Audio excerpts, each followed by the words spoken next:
welcome back to another Final Fantasy VII Evercrisis video. Okay guys, 2 days.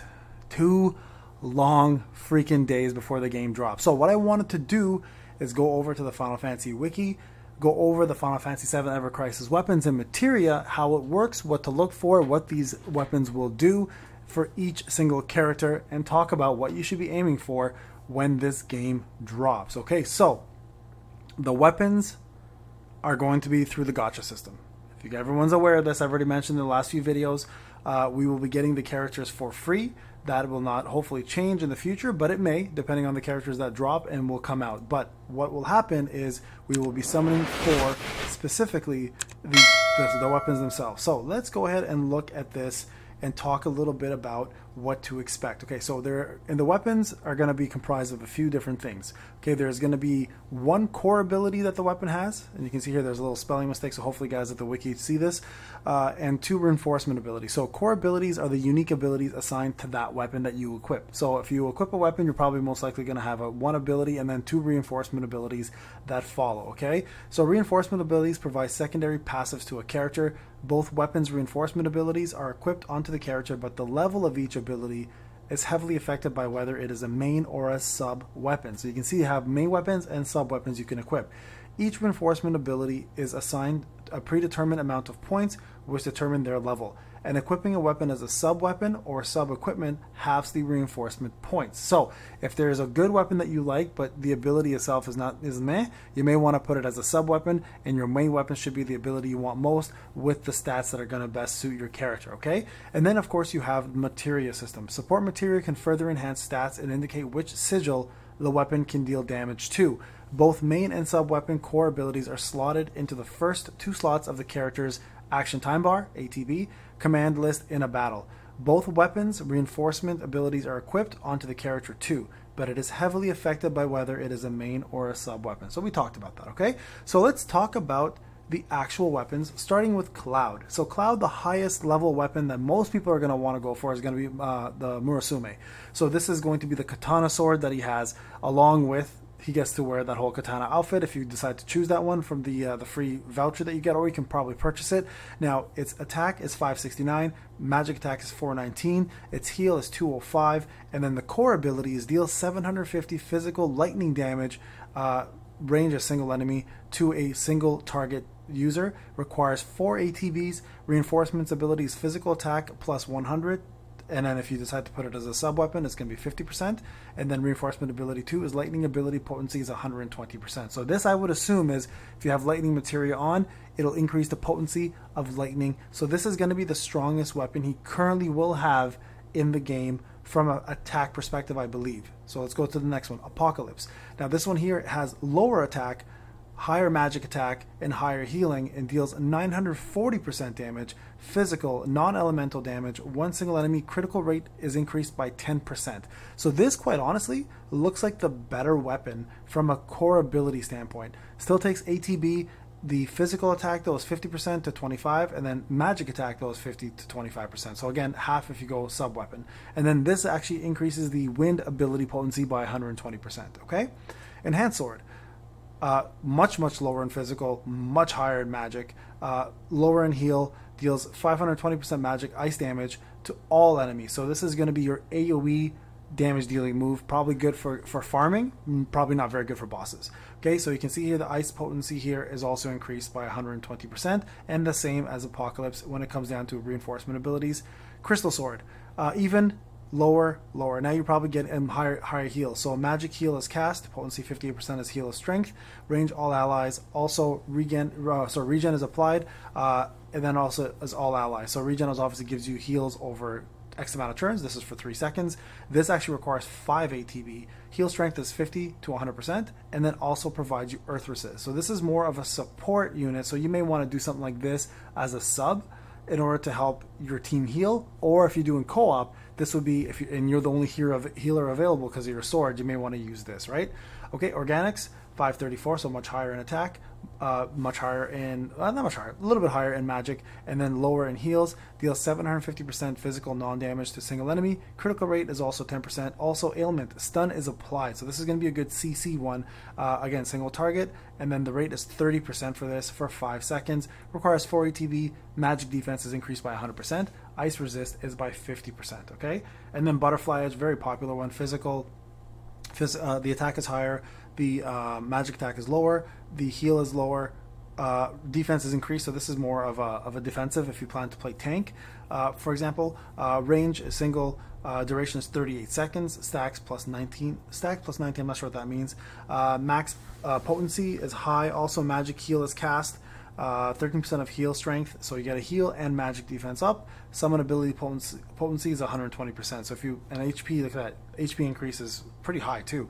So if you plan to do summoning, this might be the sword to go for, okay? That'll help you with the summoning plus a more defensive one, okay? So that pretty much, I think, covers up most. Oh, there's actually a couple more here. Hold on. Let's keep going through these. Butterfly edge we did, okay, and now we're on Mithril Saber. So lower attack, higher magic, same heal, deals 940 magic non-elemental damage to a single target, critical increase by 10%, magic attack, and then attack stance, command, gauge, max physical and magic abilities, potency plus 50%. This gives you a lot of bonuses here, so this is pretty big. All right, and then moving on to hard edge here, which is also a very popular one.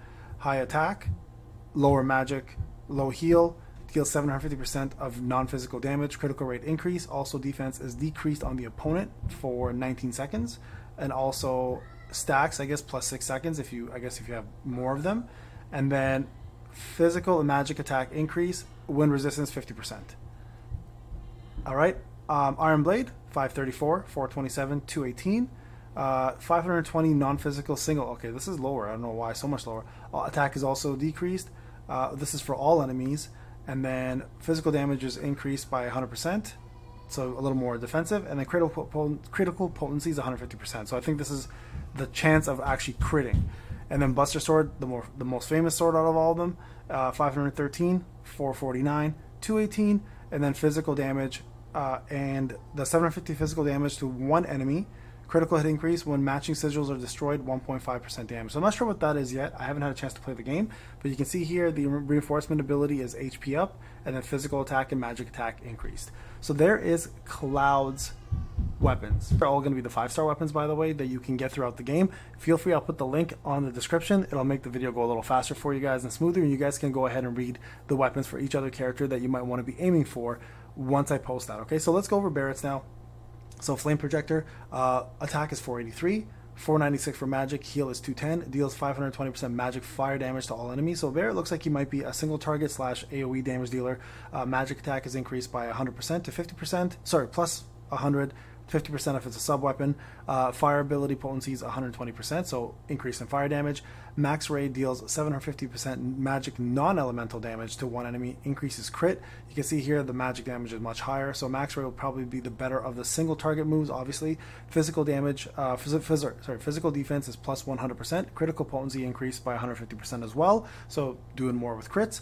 Enemy launcher, 542, 432, 212, and this is a physical elemental damage rather than a magical damage, and this also hits everybody with a 10% increase, and this will also increase physical attack and magic attack plus 50, and then half, I guess 25% or 25 if you decide to go for sub weapon, and then attack stance, command, gauge, max, physical and magic ability potency 50%. So if you go through this, you can see here he's got a lot more magic use here than physical, in my opinion. Let's just see here. Actually, maybe it's pretty evened out. So he's got this here increases defense, this one decreases. So it looks like you can actually assign defenses increase here with assault gun. Yeah, he definitely has a good mixed bag here of single and ranged AoE damage dealing moves. He doesn't look like he has a heal anywhere though.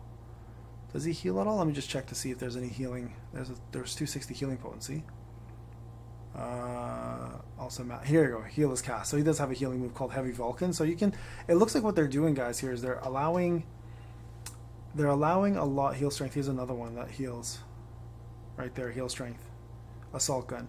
So it looks like they're allowing every unit to have the ability to do a DPS or a heal or a tank stat. So you guys can play any role you want based on that. Like look here for Tifa, right? Power Soul deals 940%. That's crazy high multiplier to non-elemental damage, single target.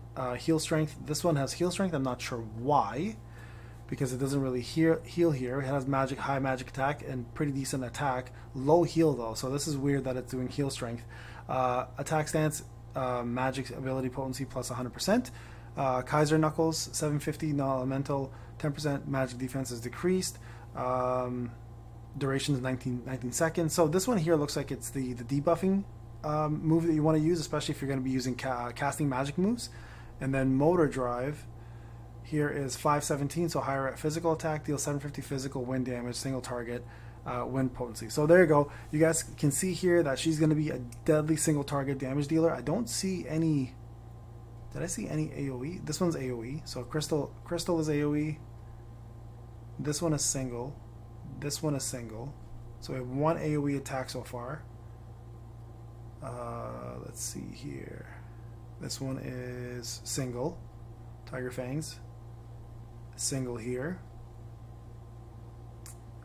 Range Self. Interesting. Also Ailment Silence. So Heal Self. Also Ailment Silence. Ailment is Poison is removed. So this is a removal of ailments. So any type of debuffs. Leather Gloves. Yeah, she looks like a max single target damage dealer. So probably incredible for bosses. So Tifa might be the boss, the go-to boss lady here. Okay. Erith. So she's probably going to be mostly all magic and healing. So first one is Wiser Staff, which deals lightning damage to all enemies. So AoE, including Lightning Staff. There's a little bit of notes here as well. Sigil. Oh, here we go. Some more news for support material. Okay, just so you guys can see that. You guys can read that part, of course, as well. So Sigil is defeated by matching sigil material during attack. Shift count +2. Magic attacks 20%. Magic attack 20%. Okay, so there's a couple extra stats here that I have not noticed actually from here. Actually, no, I have noticed it. The only ones I guess is for her. She's got support material on hers. Okay, Wizard Staff deals AoE damage with Earth. HP higher, Earth potency, of course. Fairy Tail, this one is a heal. So she looks like she's going to be pretty much the main magic deal, which makes sense. Erith was always heavy with magic being etc. So she has mostly all AoE damage dealing moves. A good healing staff here that does a lot of healing actually. And then we have, yeah, it's all AoE. It's all AoE buffs, AoE damage dealing, and there's one single target, 940%. So pretty high percentage DPS move, but the rest is mostly all AoE. So she will be your go-to AoE unit for healing, support, and magic casting. Okay, so there you guys have Aerith, Red 13's Callers. Okay, so let's see what he's all about. Junk Caller. So he has single target debuffs. Yep, single target and debuff. So physical, non-elemental, physical. So magic healing. There's a Rubber Collar, is a magic healing one. Also, it gives regen. Leather Collar, non-physical. Yeah, it looks like he's mostly going to be a physical damage dealer. I don't see much magic here. Physical. Yeah, there's one magic right there. Noble Collar does magic water damage. Oh, there's a go. Magic non-elemental damage. So there's a couple magic ones. This is AoE. AoE. Gold Collar, regen is applied, all allies. So this is a heal again. So he's got 2 heals. That's not bad. Here's a buffing one. Magic defense is increased, all allies. So he looks like he's going to be playing jack of all trades. Pretty much Red 13 will be covering healing, buffing, and magic dealing, whether it's AoE or single target physical damage. So it looks like he's going to be probably the most well-rounded character we're going to see in the game. Okay, moving over to Zac. Cutlass. This one is non-physical elemental damage, single target. Decreases defense. Arc Sword, magic non-elemental damage. So this one's physical, this one's magic, pretty much the counterpart of one another. Magic defense is decreased on the opponent, so you can do more damage with this one. Zweinhinder, 940% physical non-elemental, so that's way higher than the Cutlass. That's probably going to be his best damage dealing non-elemental physical one right there, because it also gives you the crit and has really high attack. Falcon is physical wind, so increases wind. Crystal Sword is your healing sword. Defender is your tanking, obviously that makes sense. Enhanced sword is your magic for fire, and type 99 sword is your 750 non-physical. So realistically, his strongest sword is probably going to be the Zweinhander right here, when it comes down to the amount of damage it does. Okay, moving over to Glenn. Now, everybody, just so you're aware, anyone who's in the beta test gets this for free, Apology in Hell, which looks like a really good single target damage dealing weapon. So it's a 5-star. They get it for free as a thank you. Crew Kicker is 529, though a little higher, and it does 750, the lower multiplier, and it's a fire ability one versus a non-physical. So this is going to be better against, obviously, like ice enemies. This will be better against anything that doesn't have an elemental disadvantage, or even magic users. Shockbuster, so this is lightning. This is all enemies, so AoE there. This is single. Piece of cake. This is a single target, really low physical damage. Defense is decreased. This looks like a debuffing move, but not a very good one. Piece of cake, interesting. Rest in peace. Sounds like something that would belong to Vincent. Deals 750% physical, non-physical damage, single target, increases crit rate. Hardcore Squad, this is the healing one, so this one will provide healing. Also defense is increased, so provides that, and magic defense is increased to all allies. So this is a pretty big one, Hardcore Squad. So if you plan to use Glenn as a healer, that's a really good one to have. Hardcore Squad right there. Jiggy Fam, okay. Earth damage, AoE, personal style, physical damage. Not as strong as the Apology in Hell, but still pretty damn good. So there you guys, there's that one. Matt Sword, so Killer Hornet, I think he's a dagger user, or sword and a gun user, actually, I should say. So physical damage, 940%. This is going to be single target damage dealing, 542, really high.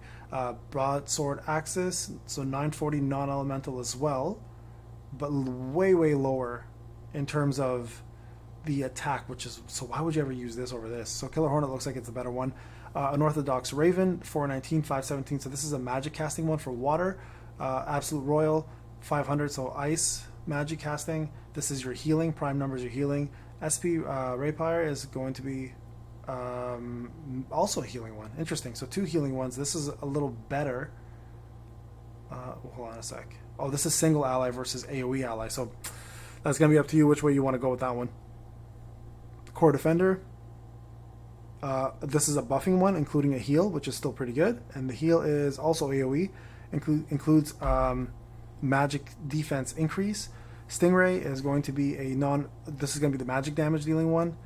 Magic defense is decreased as well with this, so that's going to help a lot of magic users.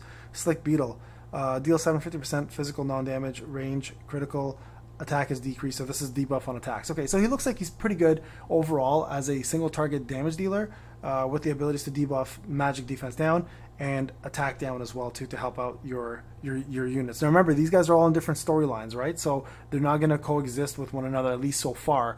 With like you can't like, for example, use Zack and Cloud with Matt, for example, right? Because he belongs to Glenn's and Lucia's squad. So different storylines. All right, Lucia's rifle, Barn Swallow, deals 750% physical non-damage, crit rate up. Lightning resist black rifle, 750 non-physical, crit rate up. Also element silence is applied, so which is good, and it's applied to single target only. Maid minute, 750 single target, magic attack is decreased, so she's going to be your high single target damage dealer. SSR 1976, magic heal, so this is heal. Also magic defense is increased, so this is a heal and a buff. Tranquilizer gun, heal again. This is going to be a self heal though, it looks like. Interesting, okay. Serpent Eater, magic for wind. Pulse gun, water damage. V39, non-physical, AoE damage. So she's definitely going to be your probably go-to physical damage dealer or magic damage dealer for a good balance between AoE and that. So there you guys have it. Those are all the weapons that are 5-star in this game.